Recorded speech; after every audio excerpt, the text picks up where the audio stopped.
వక్రతుండ మహాకాయ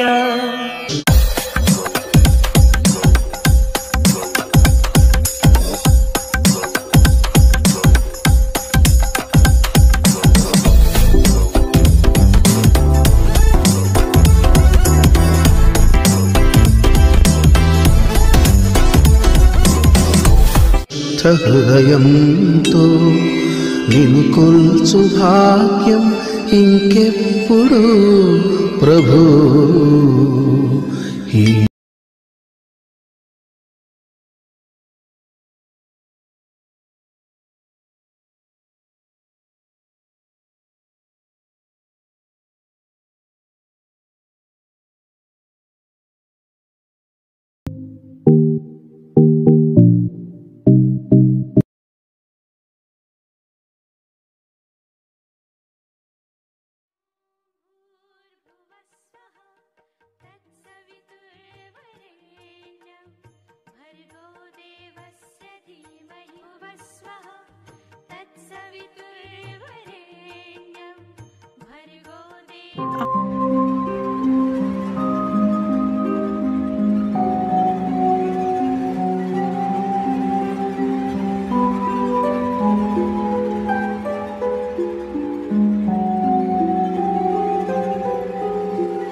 చూడు బాబు, నువ్వెవరో నాకు తెలియదు.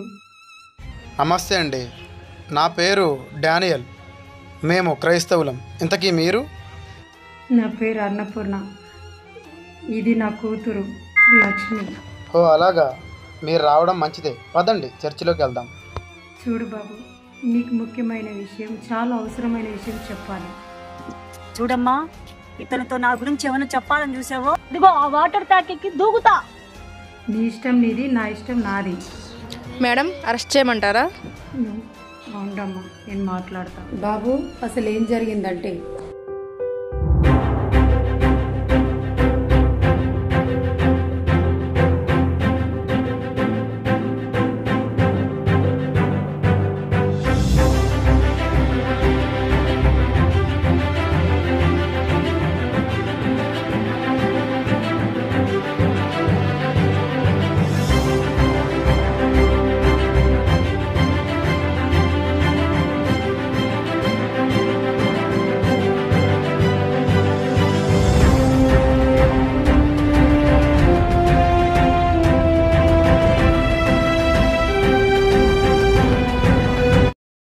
లక్ష్మి, నేను ఆఫీస్ కి వెళ్తున్నాను, కొంచెం టీ ఇస్తావా?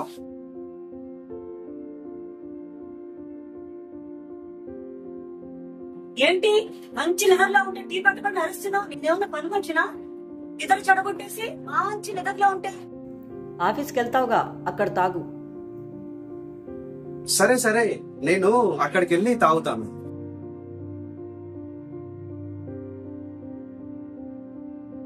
నారాయణ, వెళ్ళేటప్పుడు తలుపులు మూసుకొని వెళ్ళు. నాకు తల నొప్పిగా ఉంది, పడుకోవాలి నేను. అలాగా, జెండు బాంబు తెస్తా, లేక హాస్పిటల్ వెళ్దామా? ఎక్కడికి వద్దు, నువ్వు వెళ్ళు, నేనెళ్ళి పడుకోవాలి.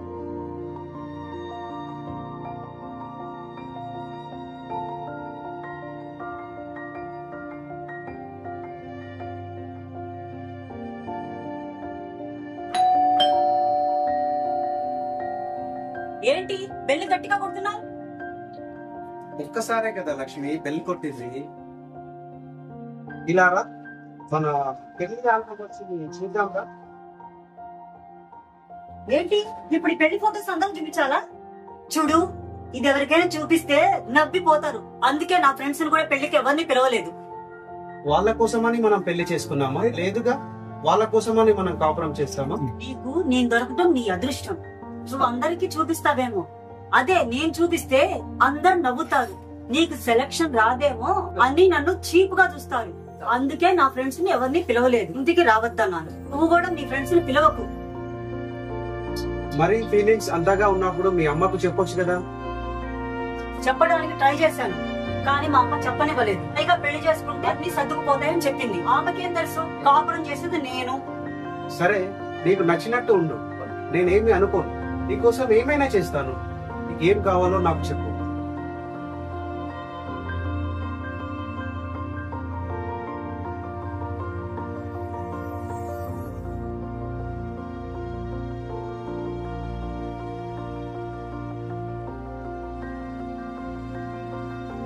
ఓయ్, ఎంత అందంగా తయారయ్యావు, భలే రెడీ అయ్యావు. ఎక్కడికైనా వెళ్దామా?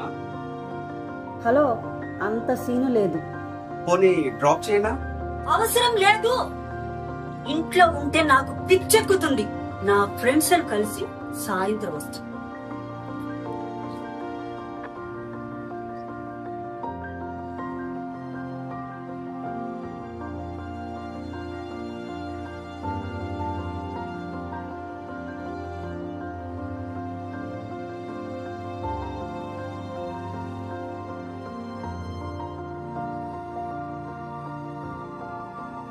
హాయ్ లక్ష్మి, ఎలా ఉన్నావు?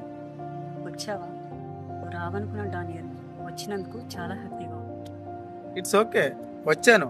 నీలాంటి సీనియర్ ఫ్రెండ్ కాల్ చేసినప్పుడు రావాలి కదా. అయినా ఇన్నేళ్ల తర్వాత గుర్తొచ్చాను. ఏంటి సంగతులు? ఏం చెప్పను, నా లైఫ్ స్పాయిల్ అయిపోయింది. ఏమైంది? ఏమైనా ప్రాబ్లమా? అసలు ఏం జరిగిందంటే, మా అమ్మ ఇష్టం లేకుండా నాకు పెళ్లి చేసింది. అతను మంచివాడు కాదు, అందుకే మన ఫ్రెండ్స్ని కూడా ఎవరిని పెళ్లికి పిలవలేదు. నేను ఒకటి చెప్తాను, చేస్తావా? చేస్తాను. నువ్వు నా బెస్ట్, పైగా సీనియర్ ఫ్రెండ్ కదా. ఇంతకీ ఏంటది? మనమిద్దరం పెళ్లి చేసుకుందామా? పెళ్ళా? ఎలా? నీకు నాకు 10 years గ్యాప్ ఉంది. పైగా నువ్వు సీనియర్, నేను జూనియర్. దేశంలో ఇలా పెళ్లి చేసుకున్న వాళ్ళు ఎంతో మంది ఉన్నారు. ప్లీజ్, మనం పెళ్లి చేసుకుందాం. నువ్వు కాదంటే ఇదే నా చివరి చూపు అవుతుంది. ప్లీజ్, తర్వాత నీ ఇష్టం.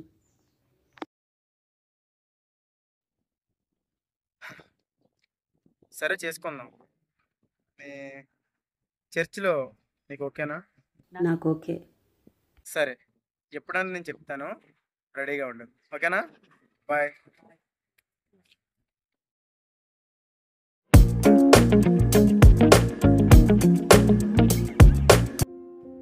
హలో, చెప్పు సురేఖ.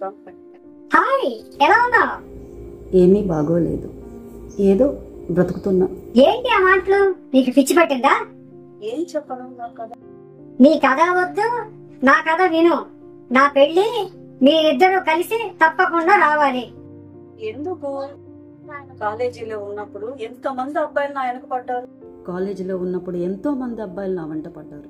మా అమ్మ నేను ఎంత వద్దని చెప్పినా నాకు ఇష్టం లేకుండా వాడినిచ్చి పెళ్లి చేసింది. ఇదిగో పేపర్స్. ఏంటిది? ఎందుకు? విడాకులకు అప్లై చేద్దాం. కలిసి ఉండి దూరంగా ఉండే బదులు విడివిడిగా ఉంటూ హ్యాపీగా ఉంటాం. నీకే నామూషి, నాకు నామూషిగా ఉంది. బాధపడాల్సిన అవసరం లేదు, బాధపడాల్సిన పని లేదు. ఇంకా నీ ఇష్టం.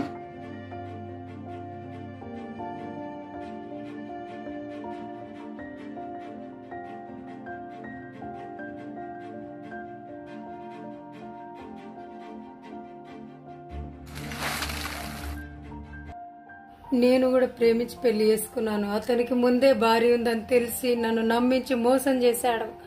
అప్పటికి నేను గర్భవతినయ్యాను. ఏం చేయాలో తెలియని పరిస్థితిలో ఒంటరిగా మిషన్లు కుడుతూ దీన్ని చదివించి పెంచి పెద్ద చేశాను. డబ్బులు లేక పెళ్లి చేసే పరిస్థితిలో లేను. అలాంటప్పుడు ఒక ఆయన పరిచయం అయ్యాడు. నేను చేసుకుంటానన్నాడు. నేను బాగా చూసుకుంటానన్నాడు. నీకే ఇబ్బంది వచ్చినా వెనుక నేనుంటానన్నాడు. మీ అప్పులన్నీ నేను తీరుస్తానన్నాడు. అలాంటి స్థితిలో ఆయన మిషన్లు కొనిపెట్టి మళ్ళీ నాకు చేతనిచ్చాడు. అలాంటి సమయంలో అతను మమ్మల్ని ఆదుకున్నాడు, చేతనిచ్చాడు. ఆ అమ్మాయిని పెళ్లి చేసుకొని సుఖంగా చూసుకుంటానన్నాడు. అలాంటి దేవుడు బాబు. దేవుడు మానవ రూపంలో ఉంటాడు అనుకుంటే నమ్మలేను, కానీ నేను ఇప్పుడు నమ్మాల్సి వచ్చింది. ఇప్పుడు చెప్పు, ఇలాంటి దాన్ని నువ్వు చేసుకుంటావా? నాకు ఈ విషయం నిజంగా తెలియదు. నేను పొరపాటు పడ్డా.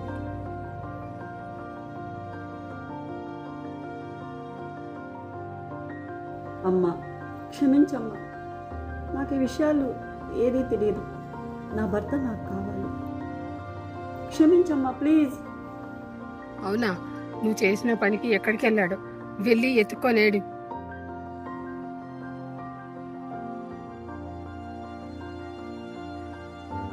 లక్ష్మి, లక్ష్మి ఆడమ్మా ప్లీజ్.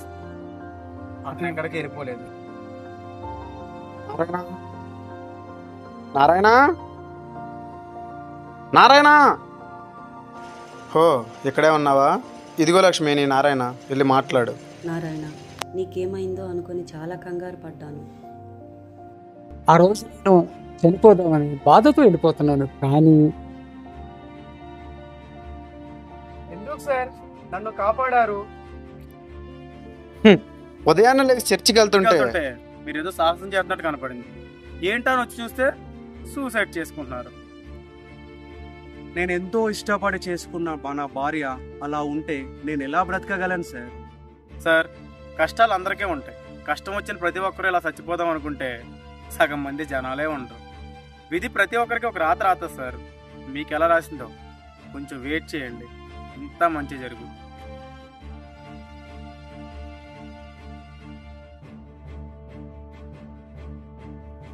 అలా చనిపోదాం అనుకున్న నన్ను ఇలా మీ ముందుకు తీసుకొచ్చాడు.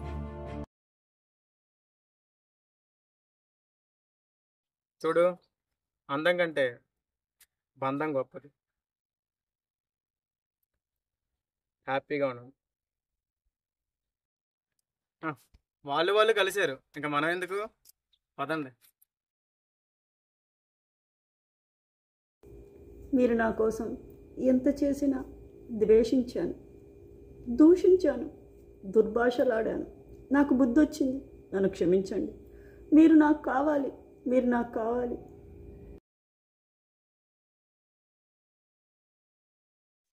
చూడు, భార్యాభర్తల మధ్యన మనస్పర్ధలు ఉండటం అనేది సహజం. నువ్వు నాతో ఉంటే చాలు.